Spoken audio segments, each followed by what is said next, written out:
we didn't layer on an enterprise business until 4 years in. And when we did, one of the things we did is we had entire teams devoted only to it. We had whole sales teams only enterprise, whole, marketing. And one of the nice things about us is we didn't need different engineering teams because the same product is what people buy. So we didn't need a separate engineering team. That's part of why it made sense for us to do it. It was Right. different go to market, but not different product. That's part of why it made sense to do it. But what we didn't do is just put on the website, we sell to enterprise, and that's it. What we did is we know that that means it's much different marketing and sales. You're in different marketing channels and different sales processes. So we have totally different teams doing that. So since it's different teams with different processes and metrics and this and that, that's how you keep it separate. That's how you keep the focus. But doing that early, that would be unfocused to try to do that. That would be a bad idea.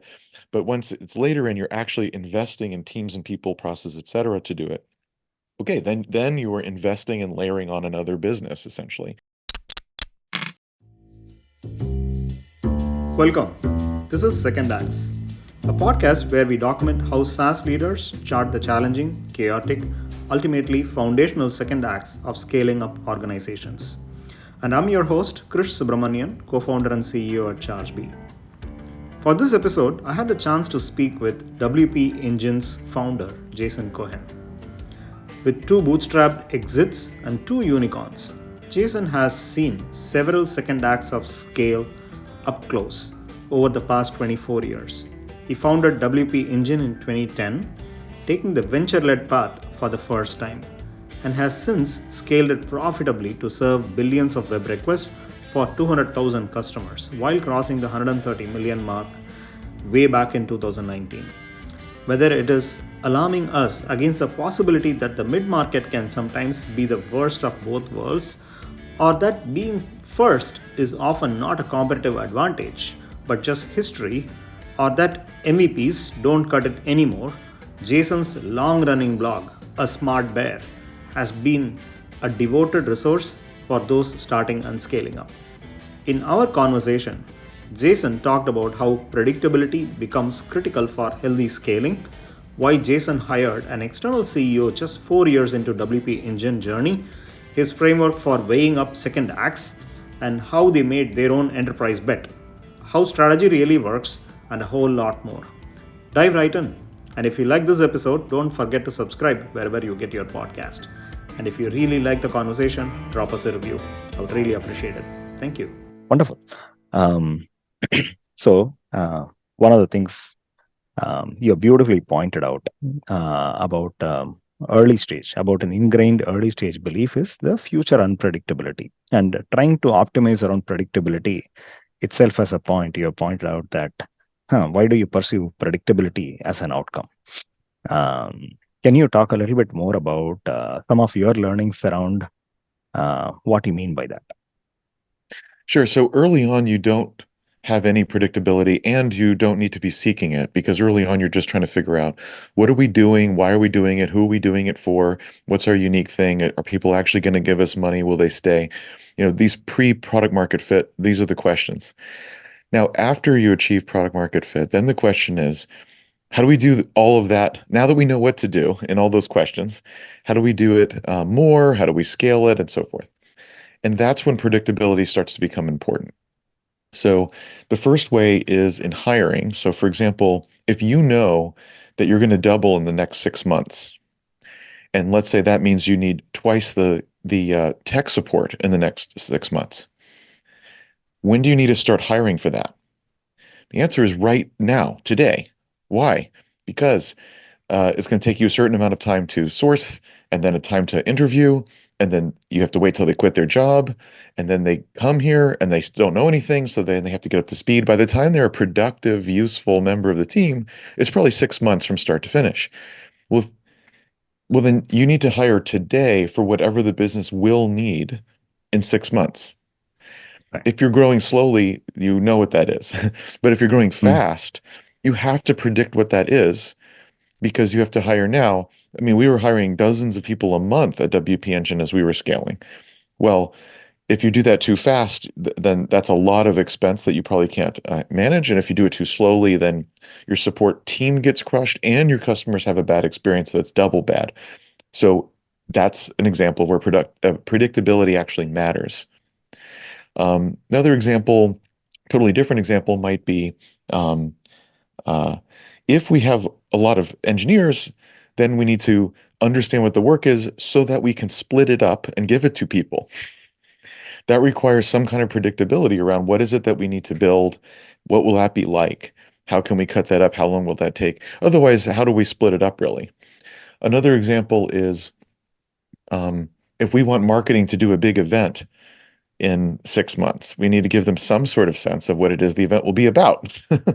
Right. Another example is at a small company, you have two people. Well, if one leaves, that might be the end of the company, or at least it's a real problem. Okay, that's just how it goes, right? That's one of the risks you have when you're small. It's fine. Right. Once you have, let's say, 100 people, it's not okay to say, oh, if this one person leaves, the whole company is tanked, or this department can't operate, or this important process can't proceed. That's not okay anymore. That's no longer an acceptable risk or an acceptable situation. Well, how do you do that? Well, you'd have there's no such it can't be any such thing anymore as one person who is the only person who knows how to do something.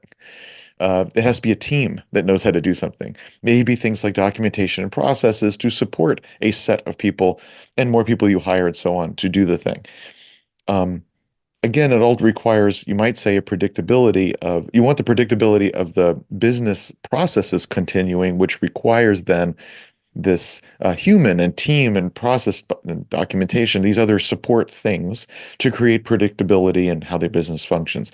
So that's a Right. whole bunch of different things that has to do with predictability, none of which are important early or pre-market fit. So this is something that appears later, but at It's an scale, interesting those are contradiction and specific reasons why paradox. they're important.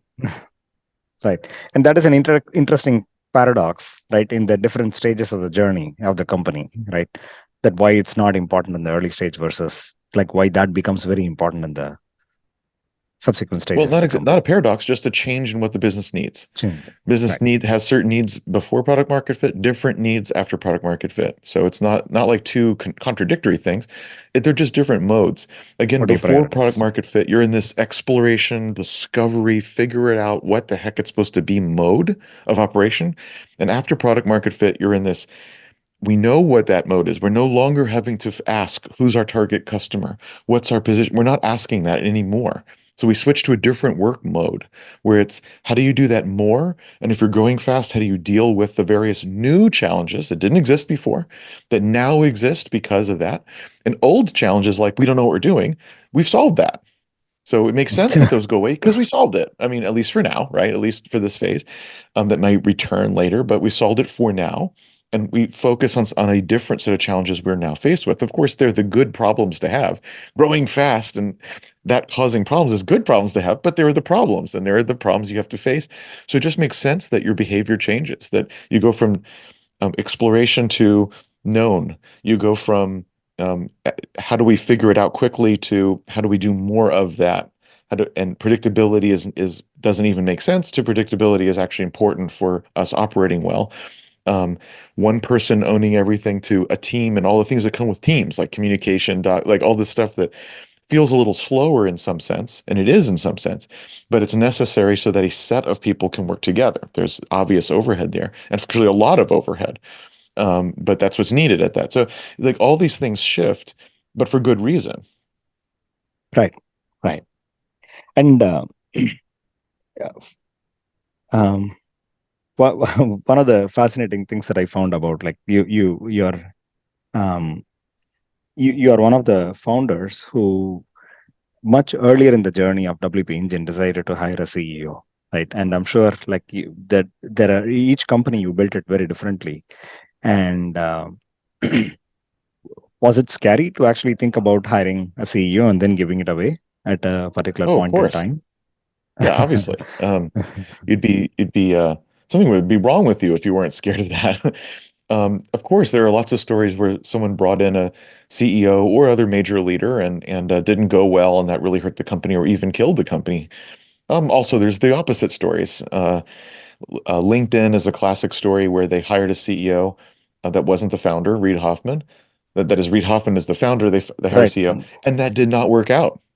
Fortunately, they had the honesty and fortitude to let that person go, and yet try again and find another CEO that worked, and that was Jeff Weiner.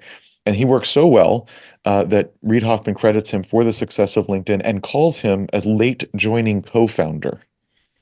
That's high Hmm. praise and shows how it can go worse, bad and good, even at the same company. Google's another classic example where the founders weren't the CEO Right. for a long, long time, right? And Right. then they were the CEO for a little bit, and that actually didn't go that well. So then they stopped again, right? So Right. yeah, I mean, even these Silicon Valley companies where the rule of the land is that the founder should be the CEO. I mean, there is a lot to say for that. I mean, I'm not arguing against the founder being the CEO, not at all. I'm just saying, of course, it can go well otherwise. It's hard to find that, but it's also hard to find a founder who's a good CEO at scale. That's also hard. So I don't know. All of this is hard. Anyway, that can work just fine. So Right. so the good news is there's positive examples. There's also negative ones. So the question is, what is right for you, and how do you decide that? And then the second question, I suppose, if you decide to do it, is how do you manage that transition? What do you do afterwards? Hmm. And from so you were 80 people team, right? When you brought in the founder into the sorry, the CEO into the company, Heather into Right. the company, and then you actually scaled massively. How involved are you overall in the journey of the company, day to day of the company, right now, or the vision of the company? And how did you think about the org culture and design um, to influence Heather to align the vision overall? Well, yeah, those are different questions. So it's now 14 years after founding. I'm still there full time. So my role has changed several times. I was the CTO and ran all of engineering and product, and then only product, and then right now I'm have worked on strategy for the last 2 years, and I'm helping with a corporate data team. So I have I don't change all the time, but every 2, 3, 4 years, you'll find me in some other position because I continue to try to find that intersection of what the company needs done and what I'm good at, like what I can do with excellence, and more or less what I enjoy. Every second of Right. every day can't be joy, right? But if you're trying at least as a vision statement to seek that intersection, that's where you can be fulfilled and effective and all that stuff. And so, again, as an ideal, as a vision statement, everyone at the company at every position should be seeking that. And if you're there, perfect. And if not, like it's a those are three things to evaluate to see which thing is do I not have and see how do I make changes so that that's the case. Because of course everyone deserves to be fulfilled and so forth. As you know, we all deserve that. Um, how to design the org is a complicated question, especially because between 80 and now we have 1,200 people. I mean, there's different considerations. Right. Um, I think one very general Sorry. thing I would say about Sorry. One question. Right. Is the team still in the same location now when you're 1,200 no, people, or how distributed it is? we have physical offices in Austin, Omaha, London, Limerick, Krakow, and Brisbane. And we have lots of people who aren't in any of those places around the world. Fantastic. Right. All those Okay. offices were open before COVID, just to be clear. So, that's how it Right. goes, right? Right. And you have leases that are 10 years, and that's how it goes. So, but I would say, I mean, you could talk about org design alone for a day. I think a very general thing that's useful is with these functions that you're designing orgs for, any function, product engineering and sales, etc. Um, there are typically a bunch of capabilities that you want from the whole department, and in particular from a person. And there's no such thing as a human being who is excellent at all of those capabilities, like one human being, right? Take product for example. You could break up the capabilities of product in a million ways. Online, there's, the 10 things a product manager must be, or the 5 things, so you could break it up however you like. Here's just one way. They're all valid, but here's just one way. Is you might say there's the strategy and why are we doing this? There's the customer interviews and analysis of surveys and interviewing and how to interpret that. There's deciding what we're actually going to do, like the decision and prioritization process, which is another thing. There's working with engineering to build it. So Scrum maybe, or whatever it is with engineering and designers and so forth to actually make it happen, to execute. And then there's stakeholder and communication management. I'm working with marketing and product marketing, and I'm training sales, I'm training support, or I'm working with people who do that, blah, blah, blah. It's all this communication stuff. So that's an example where there's five, but however you like. But here's the point. Right. I never met anyone who's really good at every one of those things. And yet, as an organization, don't we in total need to be great at every one of those things? We don't want to have a hole in one of those things. They're all important. So what that means is I see each person as a puzzle piece in this picture that we want. And the puzzle pieces have little tabs where they are excellent or better than average or whatever they contribute, and holes where maybe it's a weakness, maybe they're terrible, or maybe it's just not a strength, whatever it is. And so as a whole, we want the whole puzzle. We want all this stuff. And so Right. when you design the org, which I like that word design because it's this intentional process where you're deciding what it is, but there's constraints, which is exactly what it is. Then that's how I like to think of it is what are all these capabilities that we together need? And then what do we have? And then if I have like, oh, we're, we got three people, but you know what we're missing is blah, blah, blah. Well, now you know what to hire. Now you specifically know what you're hiring for. You don't want to hire the Mm. same thing as you already have. You want to hire for whatever gaps you have or whatever the company needs now and so forth. So while that's still a little fuzzy, it's not a perfect rubric or something. It's still a way at any scale of company and in any team to ask, what are our strengths now? What are our weaknesses or gaps?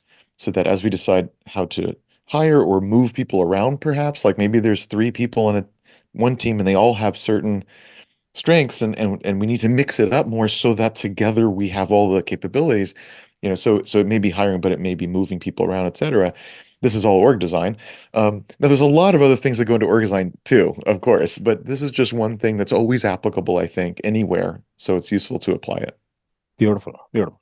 And a question related to you've been CTO and then running product. A question around the design of the product and engineering organization, right? We have gone through this multiple times ourselves, where we kept when founders were building like the founders were the ones who were building the product in the very early stage. It was very different where like, okay, that nobody else was wearing the product management hat separately, but the engineers would wear the product management hat and we would just build it with the customers. Then subsequently, as we have like 500 or 1,000 customers, then we started putting in a product management as a function responsible for certain things. And a very interesting thing that happened as we brought in a CPO organization was somewhere there is an implicit hierarchy that got created between engineering and product that started manifesting itself in the way engineers started looking for guidance to say, have you prioritized it? And not being able to prioritize, let's say, the complementary part, which actually we want to celebrate engineers for to bring that to the table, which is the non-functional requirements of how to point of view of building the product must have Mhm. an equal stake at the table. And yet, even though you have the skills, the org design plays a role in somehow creating that higher implicit hierarchy somewhere, right? Between just because there is a CPO and then No, the you either org have. structure does not create that. Mm, The question is who decides what work goes in the sprint? If the answer is the product person, then it doesn't matter who reports to whom, the person decides. So the problem you're saying is real, and I've answered to that, but it's not a matter of mm, who's reporting to whom. mm. So the Then, if product is not the one prioritizing that, I'm not sure what they're doing. I guess they're more like customer research at that point, which is fine. You should just call it UXR. But if the product person's deciding, then they're deciding. Um, so, but you're right that it is not good for the product person to dismiss the non-functional requirements. So what do you do? This is what I like to do. I believe the one huge backlog of all things is a bad, bad thing. It's too hard to read. It's too hard to prioritize. Just too hard. It's too weird. I do like the one backlog when you're actually planning the next sprint, maybe the one after that. Because yes, in the very immediate future, like tomorrow, we got to decide what we're working on, and having a simple list is a good idea, right? So Right. in the super, super short term, yeah, like we need a list of work. And I don't care whether that's a Kanban that you're pulling it off of or Scrum. It doesn't Right. matter. Like you need to know what the next like five things are, right? Like so Right. that I agree. But all the rest of the planning and prioritization, having one huge backlog to me is too hard, too confusing. So here's what I like to do is have a different backlog for each constituency. So I have one that's if all we did was think about customer value, not even what we charge the customer, forget that. We're just whatever actually would be best for customers and what they would be most thrilled by or would be most useful. I mean, you can think of different things, but anyway, that stuff. What would that backlog look like if we didn't care about anything else? Now, the Right. nice thing about saying if we didn't care about anything else is it's easier to think about those things. And which people are in the room. Well, you decide, but there's certain people that probably understand the customer better because they have more direct experience with the customer or whatever. And good. Like you have fewer people in the room who can debate and figure out what those next, let's say, 5 or 10 things would be stacked ranked. Still hard to do, by the way. So you're still going to argue Right. over all that. I use Kanban or I use Kano, I mean, and someone else uses another thing. You're arguing over the fine, but that's a good argument. So you have your customer value backlog, you might say. Then you go to sales and you do the same thing. Just what the sales team wants. Don't care about anything else. What would sales want? They're going to have a different list because they're Yeah. thinking about what will help me sell against, I just lost the deal because of this. If we had that's what they're thinking. Great. Right. Nice thing about getting sales leaders together or salespeople is they will disagree with each other because usually whatever big sale they just lost, that's what they'll say they need. The recency But bias. that changes month by month, right? So that's not a Correct. stable signal. And so right away they'll start disagreeing with each other even. That's why it's useful to do this because it highlights that they can see it for themselves, that even among themselves they don't agree and so on.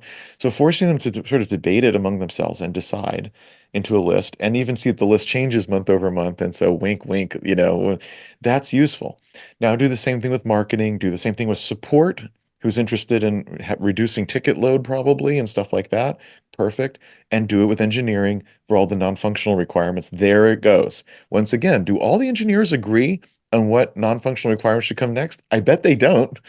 But if we get Yeah. them in a room and make them argue amongst themselves and make them stack rank it, that's good. Okay, here's their next five things in order that they agreed to. Okay, now you have this set of backlogs. It doesn't have to be exactly the sets I just said, just whichever, whatever makes sense. Now, as you're planning this sprint or the next few, you're looking across all these. Now, you still have to make a judgment call. It's not like you just take number one off of each one. Of course, that's not how it goes, is it?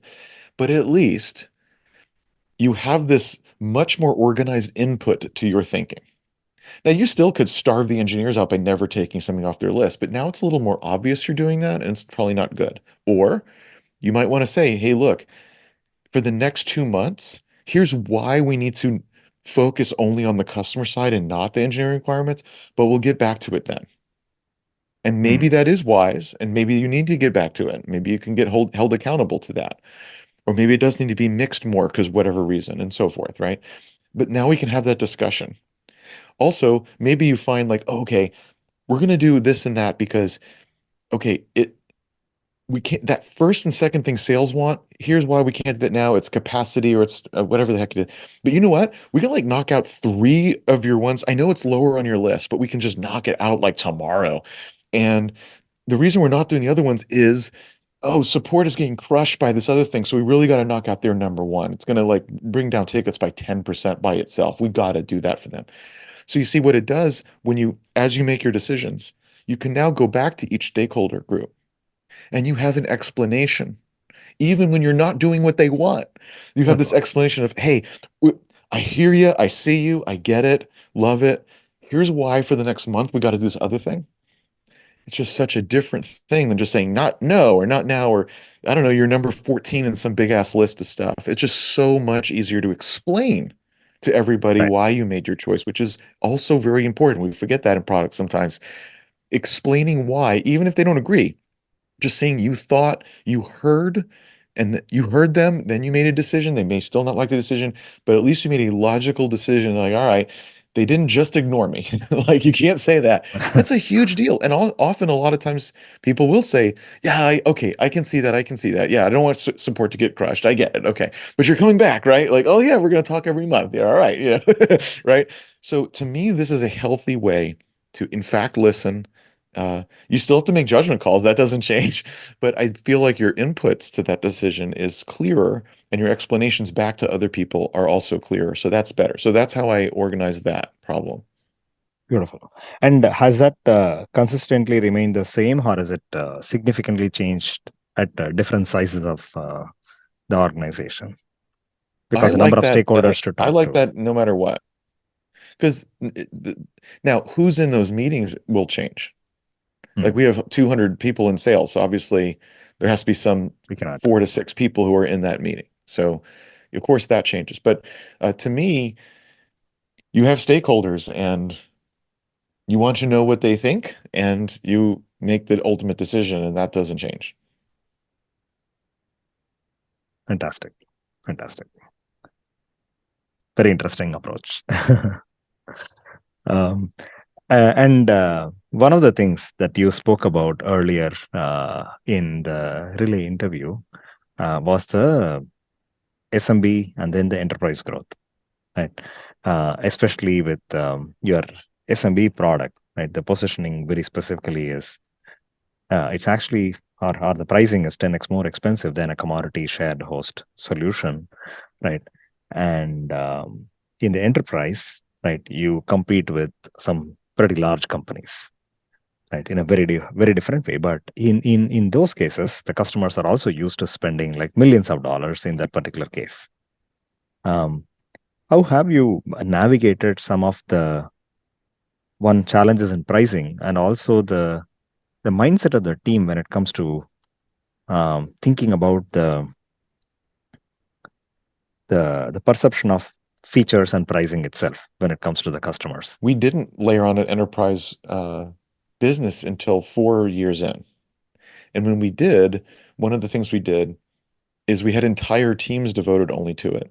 We had whole sales teams only enterprise, whole, marketing. And one of the nice things about us is we didn't need different engineering teams because the same product is what people buy. So we didn't need a separate engineering team. That's part of why it made sense for us to do it. It was different Right. go to market, but not different product. That's part of why it made sense to do it. But what we didn't do is just put on the website, we sell to enterprise, and that's it. What we did is we know that that means it's much different marketing and sales. You're in different marketing channels and different sales processes. So we have totally different teams doing that. So since it's different teams with different processes and metrics and this and that, that's how you keep it separate. That's how you keep the focus. But doing that early, that would be unfocused to try to do that. That would be a bad idea. But once it's later and you're actually investing in teams and people, process, et cetera, to do it, okay, then you are investing and layering on another business essentially. Um, the fact that engineering was the same and support was largely the same too, just showed why it was an adjacency that made sense for us to expand into. So this is another thing that happens at scale that's a more general concept that's useful, which is, okay, early on you should focus, focus, focus because you don't have any time, et cetera. Okay. So then you're growing. And then, so the next thing that happens is that focus area, you're going so fast that you're actually starting to fail at your focus area because of scale, though. You were correct in your now you're correct in your product and market, but the scale is crushing you, people Mhm. and support. Okay, so then you fix that. Then you go, okay, we're still growing here, but now it makes sense to look around and say, should we expand somewhere else to add more growth and whatnot? And now it makes sense because now you've gotten your core thing and you've got it under control, even under scale. Now, hey, should we enter something else? How do you decide what to enter?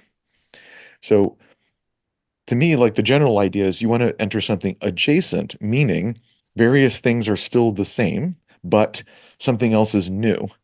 Something's going to be new, or else it's not. It's just, so Right. I think of adjacencies in these buckets. Like if we were to do this, so you have ideas for what the new thing could be. It could be a new product. It could be new functionality. It could be a new geography. It could be a new segment New like segment. like enterprise versus SMB. It could be okay. So lots of things it could be. So the way I evaluate one of these kind of, you might say, proposals or ideas would be for each area of the company, you might even say department. Um, is this so you might have one for sales, one for marketing, one for sport, one for engineering, one for product, maybe one for finance, maybe something else depending on what your company is. And in these buckets, you say, okay, for each one, is this new idea something where it would just take very incremental change like we already do. Like when we launch a new feature, we already do this for support. It would be on that order of magnitude. It's just another kind of a thing we usually do. That's the low impact, you might say. Right. Then the medium would be something like we this will take real change. Like people will need to get trained. Like there's going to be some serious change management going on here. That's medium. And then high is like, we're going to need new teams. Like we don't have the expertise and quote unquote doing some training ain't going to do it. So like you're not going to take someone who's used to closing 3 deals a day on chat and just do a little bit of training and now they do um, uh, account management for large agencies where relationships are 5 years and sales cycles take 6 months. Not to say that person couldn't learn that. They probably could. It's just, it's not like we do a training session and now you're good. It's a career Right. change. That would be high level of, impact. So you just go to each bucket and like don't get too granular about it. It's just like either this is like running the course, okay, this is a change, or holy no, this is like we're rebuilding. It's almost like a new company or a new thing from scratch. And then Recognizing. again, I don't have a hard rule like it has to be one of these and four of those. Like I don't have like a rubric or it's not so perfect like that. But obviously, you want to see a lot of these buckets are in that low area, Right. maybe some medium, and even one high is kind of scary. But maybe you do it. Maybe it's okay. That's the thing. That's the big risk area. That's the thing we have to invest in. And if you're willing to do it, then okay. But if you have too high and the rest are medium, like to me, that's just not adjacent. That's not Mm. adjacent enough. That's a different business. You're just not in that business. And the risk of Right. this is incredibly high. The cost is incredibly high. The chance it'll succeed is low. Like this just you're not leveraging your assets you've built. You're not leveraging the capabilities you have. You're just like going off into another business. So that's not smart. What's smart Right. is to say we got to leverage what we already have built, what we already can do, and then just pivot this area, pivot that area to go into an area. So for us, for example, going from SMB to enterprise, in sales, it's like a high. In marketing, you could argue maybe it's a medium, whatever high you could argue what it is. But in support and product and engineering, it was a low because we already had those customers. And interestingly, a lot of times the big enterprise customers don't have big sites with lots of traffic, which is what's Mm. hard in engineering for us. Right. Um, They're our very biggest similar to sites, your they might other be five customers. people at the whole company. They're just a successful media company. But some huge Fortune 500 company, not a lot of people go to their website actually. Like no one True. cares. You don't go to Coke's website all the time. You go to a media company's website every day, not Coke. So um so interestingly, it's not an Beautiful engineering point. challenge to do that. So that was low. Okay, so it's like low, low, low, low, low. Oh, okay, marketing is medium, maybe high, whatever. Sales is definitely high. So, are we willing to invest the time, invest the effort, have new teams, da da da da over there? Do we think do we think the opportunity is big enough? What do we think the chances are there? Can we test it first? All these kind of questions. And you're focused over here on the risk buckets. But since it's just a few, and that was an easy decision to try anyway, then that made sense as an adjacency. Beautiful. Like a different kind of thing would be here's a different marketing product. We host websites for people that don't know. We host websites. Okay, here's a whole other marketing product. Maybe not even websites, maybe even email. Why? Because all our customers send email. Well, yeah, all our customers have laptops too, but we're not selling laptops. Okay, well, that would be totally different tech, totally different engineering, totally different product, totally different sales, right? Like that's not adjacent. So that's an obvious one, right? But I use Yeah. those buckets to really kind of get a little sense of like also which bucket matters. You might say, for example, uh, high risk on sales, I'm willing to accept because I can hire people fast and I have a good sales leader who can do that. And so we're set up for that. Dealing with high risk there. Engineering, it's expensive, it's hard. We just lost our CTO. I mean, we didn't, but in this hypothetical, Yeah. we just lost our CTO. We don't have good leadership here. So like the last thing we can do with expensive, difficult people to find And without leaders, the last thing we can do is take a big risk over there. So there could be some idea like so it's not just how many buckets. It's also like, are we set up to take on that investment or risk in that area right now? This might be a Mm. great idea, but not yet. We have to get, and Yeah. so, and that's why to me, it's not like a rubric where you add up numbers and divide by six, and that's the answer. It's not that, but it does Right. lay it out. And you're like, okay, do I accept this? Right? Yeah. Can my organization do this? Do I want to invest in this? Is this a good risk for us? That's what it's about. So as simple as it is, it really does help that Yeah. conversation along. And so in the end, you can say like, all right, this is a great idea because product and engineering like barely change. And we're happy to take on the risk in sales because we have the money to try. If it doesn't work in 3 months, we can just stop. So it's like a two-way door. And we have a great sales leader who's done this before. So we want to lean into that asset. Bam. See, I just Yeah. said it in like 10 seconds. I gave the argument why it's a good idea or maybe a bad idea. We are coming up on time, and just one last question. You defined the great strategies as simple, candid, decisive, leveraged, asymmetric, and futuristic. And you also had publicly mentioned that WP Engine crossed 100 million way back in 2018, and has continued to grow right at an amazing pace. And if you were to turn the clock back to 2017 and tell us how the strategy embraced these characteristics, that will be very helpful for the audience. Well, I think it's really the document or the exposition of the strategy which needs to have those characteristics. Of course, the things inside them. I mean, more or less, if you can't put it on one piece of paper, it's certainly not simple enough. Mm. Um, let's see. I'm trying, and the reason I'm pausing is usually you don't take your actual internal strategy and then read it on a podcast. So although it may be those things, uh, that the details of the strategy, they don't have to be a secret, but they might be. It might not be Right. something you're wanting to Fair. tell everybody. Um, but I will say, yeah, if you can't say very simply things like, what is the most critical problem facing us right now? If you can't say that, then number one, how does anyone in the company help solve it? And number two, how do you know your strategy, which is supposed to solve it, is correct? I'll tell you that what I feel that is for us in WordPress, which is on the one hand, WordPress is 43% of the internet, which is staggeringly large. On the other hand, it's under attack from all sides, as well it should be, because if you're 43% of every website, then anybody that has to do with websites should be attacking you because you're right, like you've got almost half the internet. Of course it's coming, they're all coming for you. So it may be Mm. obvious that they should, but they are. And that breaks down in certain ways, which matter because you might want to ask, in which ways do we want to compete directly? In which case do we not? Da, da, da, da. That would be the strategy, how your response to that. But again, continuing with how do you describe the problem, you might say, on the small end, the long tail end, you've got things like Wix and Squarespace and Webflow, where it's cheap or free to do things. And they're eating into that low end where you don't care what the website you don't care if the website is custom or special. You just need a website and you don't really care. Commodity. Great. Well, then a SaaS cheap thing is a good solution. There's also verticals like Shopify for e-commerce or Toast Tab for restaurants, where there's some reason why that kind of site, that kind of business, here's a more specialized tool for you. Well, of course, a lot of times specialized tools are better than generic tools. On the other hand, if the specialized tool doesn't do what you want, too bad.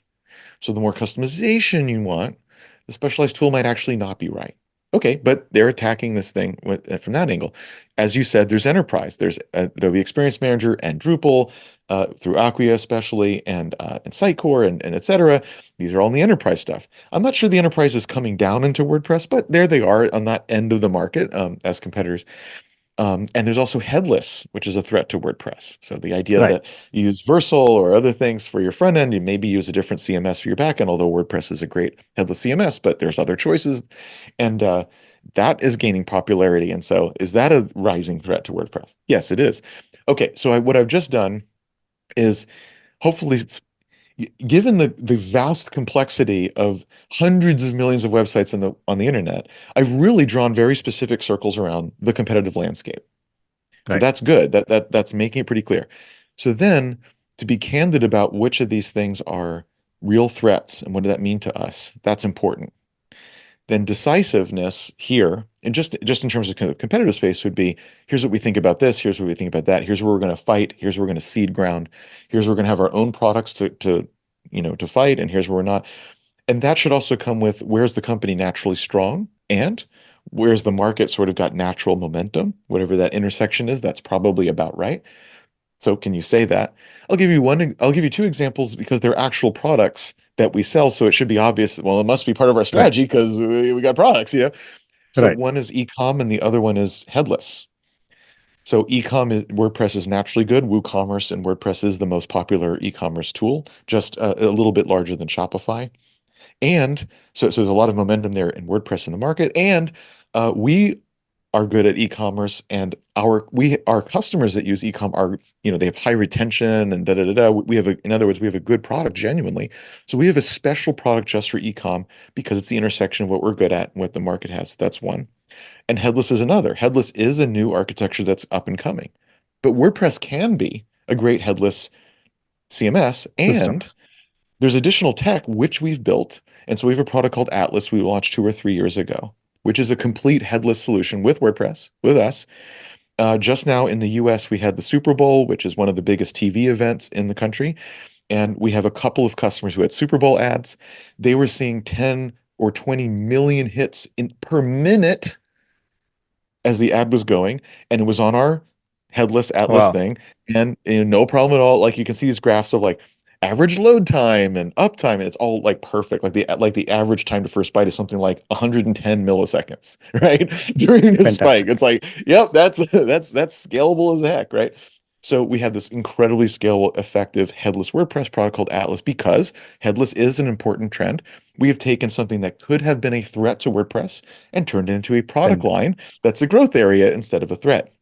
That's what a beautifully put. strategy should be like. Oh, this threat we're going to go head on and turn it into an advantage.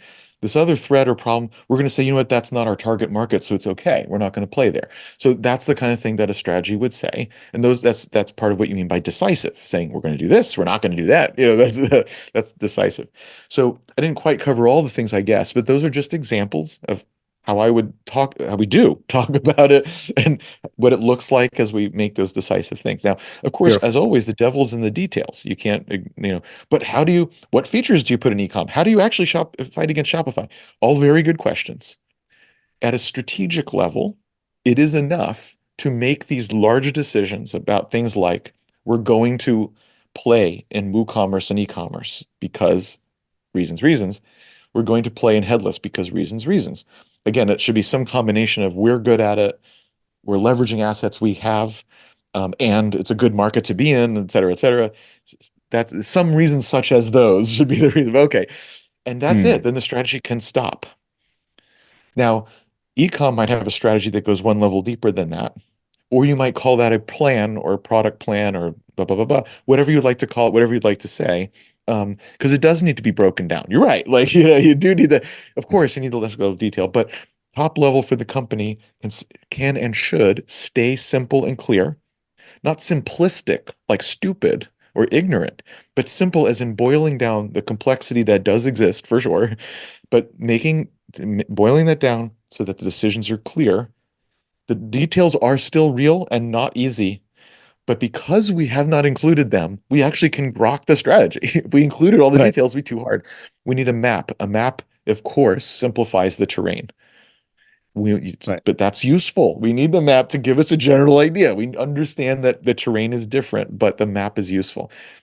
It's even wrong. The map is even incorrect in the sense that it doesn't have everything. But directionally, it's right, and that's why it's useful. That's what the strategy has to be. Um, Hmm. as engineers, we tend to not like that because we want every detail to be put in, or else we feel like it's not complete. We also feel if the language isn't completely accurate, then it's wrong. And these are all wrong-headed things for a strategy. It's understandable, and I'm the same way, by the way. But But when you pull all that in, the strategy becomes too obtuse, too difficult, too long, and that loses its purpose, which is to clarify the top most important things, how we should think about it, what we're doing or not doing, and those kinds of decisions, and leave the details to the next document or the next layer, the next whatever, so that we can all understand the damn thing. Um, Hmm. so it's understandable that engineers don't find it more difficult, but that's why it is useful. And again, keeping this mindset of it's the map. Of course, the map isn't exactly right, but everyone can see it's that's the city we're going on. We're gonna have to go through this other Right. city and take a right There is going to be on this this mountain. road, There is going to be a and river. that road is straight and that road is curvy, and that's all we need to know at this level of detail. So settle down. I realize the road actually has da, da, da. I know. Settle down. That's not important. You're getting into the details and missing the forest for the trees, and that's bad. It would also be bad if we ignored details. Like all these things are important, but we can't grok them all simultaneously. So allow the Right. strategy document to be clear and high level, and and then your details document, your JIRA, your architecture diagram, that's going to look like crazy detail because you need to. Right. Right. But don't visit that complexity onto the strategy and therefore onto the whole rest of the company also. That just makes it harder for us to all agree on what we're doing and why. Right. Beautiful, beautifully broken down. I really enjoyed this. And I I remembered something funny that somebody mentioned in our team. Like we many a times we also end up in situations where you have all the information in the world, and then you've broken it down, and then you are making a decision. Sometimes you could still be wrong, but it's very important to be able to make a decision and make it right. And that is also necessary. Uh, Yeah, it's true.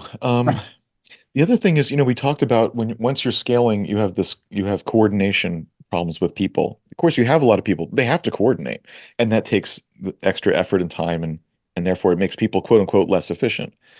hmm, Um, Strategy with this clarity is one of the tools to assist with that problem. It doesn't fix it, like nothing fixes it, quote unquote. If you have people, there's a complexity there in communication and coordination. There's a fundamental complexity that will never fully go away. But there is such a thing as managing it at a certain size and having it be unmanageably, unwieldily bad. Right? That's the difference. right, So it's sort of like saying the image has a certain amount of bits in it. Uh, you can only compress it so much and still have all the bits. But there is such a thing as even worse, like not compressing it that good. That is worse, right? Like, okay, so it can't compress past a certain size, but like, hey, maybe we can get closer to that limit, not closer to the other one.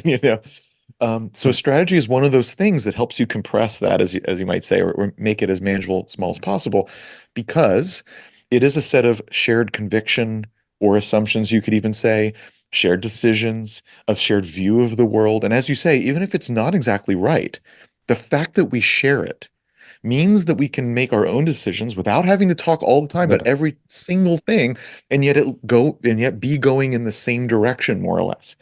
If the direction turns out wrong, of course, we should change Change. that. Right. Of course, but in the meantime, we don't want to be re-questioning, relitigating everything all the time. That's a big time suck, and it's better to just go in a direction and find out.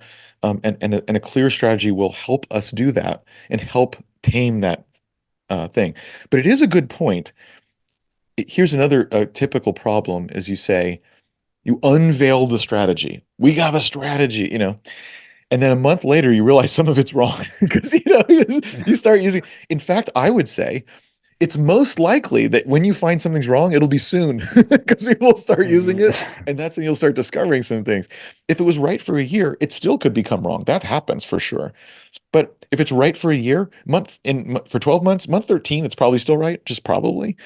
But right at first, I mean, it's probably wrong somewhere, right? We just made it. So, Yeah. you know, but we don't want to admit that for different reasons. We don't want to admit we're wrong, and we don't want everyone to think, these people just unveiled the strategy and they're already wrong. They don't know what they're doing, which is I a think which is this an is where the understandable candidness conclusion. and right, and this is where the candidness to actually look at have I Yes. actually understood the market and Yeah. accepting our limitations, our strengths, honestly That's enough right. vis-a-vis our Yeah. competitors, right, and our own strengths. I think all of that Oh plays a yeah. huge role, That for because sure. that's when, if But we let our ego come in the way, then we are likely to actually make a different set that's of right. decisions, thinking we are going to beat So it could be our everybody. ego thinking I don't want to be wrong, which is absolutely the case. But it also is I don't want other people to think that we don't know what we're doing in our strategy. We just unveiled a strategy. It's already wrong. Well, when you change it, I don't believe you that now it's right. Like I lost conviction And then that you know what you're doing, keep doing right? And that's a reasonable conclusion. How do you combat that? Well, the answer can't be stick with the wrong strategy that you now know is wrong. That can't be the right thing to do, right? what changed. Um, so what I always say, so the answer is everything I just said, you say out loud to everyone from the beginning. That's the answer, is that you're candid from the start about how this is going to go. What I like to say is this in particular. I've said this like a million times at WP Engine, so everyone there is probably tired of me saying it. That's fine, by the way, which is a strategy that never changes is definitely wrong. A strategy that constantly changes can't be followed, Beautiful. right? So Correct. therefore, what we must do is have a strategy, not change it every day. But if we're not changing it every quarter or two, we are wrong. We should expect it to change on some kind of mid-sized timeline, like a quarter, 2 quarters. And we're not going to like set that date in stone, I did. obviously. Yeah. But like, Something we changes in should the market, right? expect Your it. competitor changed their Yeah, pricing. Your like new competitor emerged, like somebody else of entered your course. market completely. Like all When of that we, happens. yeah, when we see new things, when we learn more, or maybe the market changes, whatever, we're going to update our strategy. We're not going to do that every day because then it's true we can't.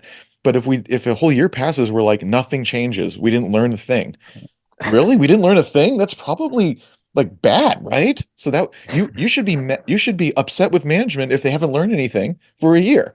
So that's what you should expect. And so okay, so now I've set up the expectation that alleviates the fear or the thing of like, we don't know what we're doing because we changed it. Like, I've just killed all that. I'm like, no, you should expect it, right? Because otherwise we're dumb, right?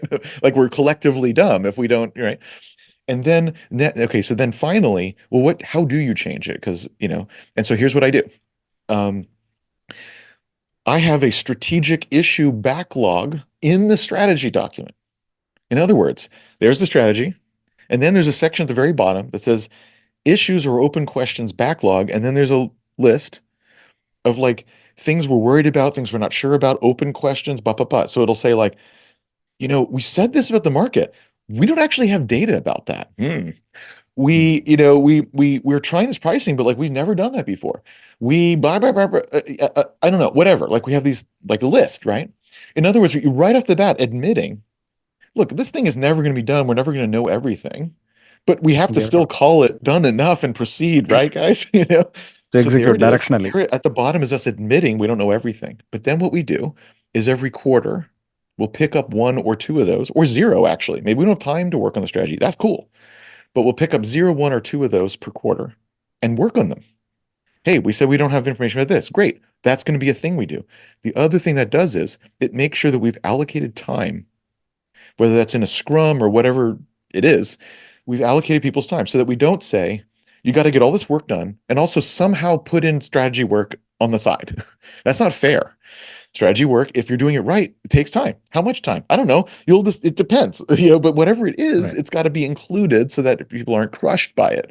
Okay, this quarter, this team doesn't have time to look at this item because they've got to ship this. And we all go, yeah, right. Okay, cool. But maybe the next quarter, they're like, okay, we're going to spend 20% of our time this quarter uh, knocking out this strategic item. Great. Now, it might turn out they knock it out and no changes needed to the strategy. Beautiful. They'll still have a little Even report, even better. if it's a 3 sentence report. We did this, we did that, we investigated this, that. Hey, good news. All it does is add even more evidence we were right.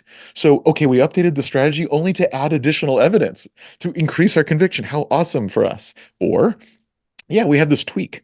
We're directionally right, but we wanted to tweak it this way because, or maybe there's a big pivot. Usually not, but sometimes it could be, right? And that's it. Whatever it is, it's like, see, we said we would work on it, then we did. Here's what happened. And if the strategy changes, that's why. Now, that feels like we're in complete command of the situation, complete control. Hmm. We're making changes. We're deciding when to make changes and then what the changes should be all intentionally. It's very hard in that mode to feel like quote unquote, management doesn't know what they're doing. Like what? No, like That reads like a we're Glassdoor review. systematically trying to be smarter. Like how else can you interpret that, right? So I know that maybe it's a long way, but that's exactly what we do, like Right. quarter by quarter, to then live this promise that the strategy that never changes is wrong, the strategy is constantly changing is impossible to execute. So that's how we live that answer. Like, well, what does the middle way look like? Well, that's how it looks like. And so Beautiful. I feel like, again, that works with the thing I just described. We have individual teams who do that. So that works Mm. at like, I have 6 people in the whole company or in one team, and that's how they manage their own little strategy or plan or whatever you'd like to call it at the team level. And I think it's great because again, it's just asking Fantastic. us to think about the long term periodically and fit that into work when it makes sense, prioritizing that over work when you should, explicitly not prioritizing it if questioning the future isn't the right thing to do right now. Just be, it's a really a long way of saying be intentional, right? Like Be you, intentional. Be each team should intentional. decide this, but you got to decide on purpose, not by accident, never thinking about strategy. That's dumb. But if you intentionally say this isn't useful to work on now, well, that's good. And so you're trying to use your time wisely. That's nice. But it works all the way up to the corporate level and at scale, the same thing. Same kind of concept. So that one I do think Beautiful. works at many levels. And look, even if you're 1 or 2 people, you can do this. Obviously, you don't need as much process, like you don't need a report necessarily, right? You don't, because you're not having to communicate so much, so to 1,000 people, so you don't necessarily need the same materials, right? But you can, I still think, even as a solo founder, it's useful to ask these questions. Uh, what's the most important thing for me to work on next? Why is that? Mm. Do I Right. need to question some of my assumptions and convictions about what I'm doing or not? Like, it might take you 15 minutes to decide that. But It might take you being 2 days very to investigate the answer, not a quarter, right? All of it can be whatever you want it to be, but is it not useful to sometimes think about the future in a simplistic way, sometimes think about the work of today? And and brilliant. isn't that a good idea? Like even if you're one person, yeah, it is. Awesome. Awesome. Now, thank you so much for the mini masterclass on the subject itself. Like, this Sure. is beautiful. Great conversation. Thank you so much, Jason. I've taken a lot of time for more than scheduled, right? But really, really appreciate you generously spending time to chat. Like, thank you so much, Jason. Right. It was a lot of fun. Thanks for having me. Thank you.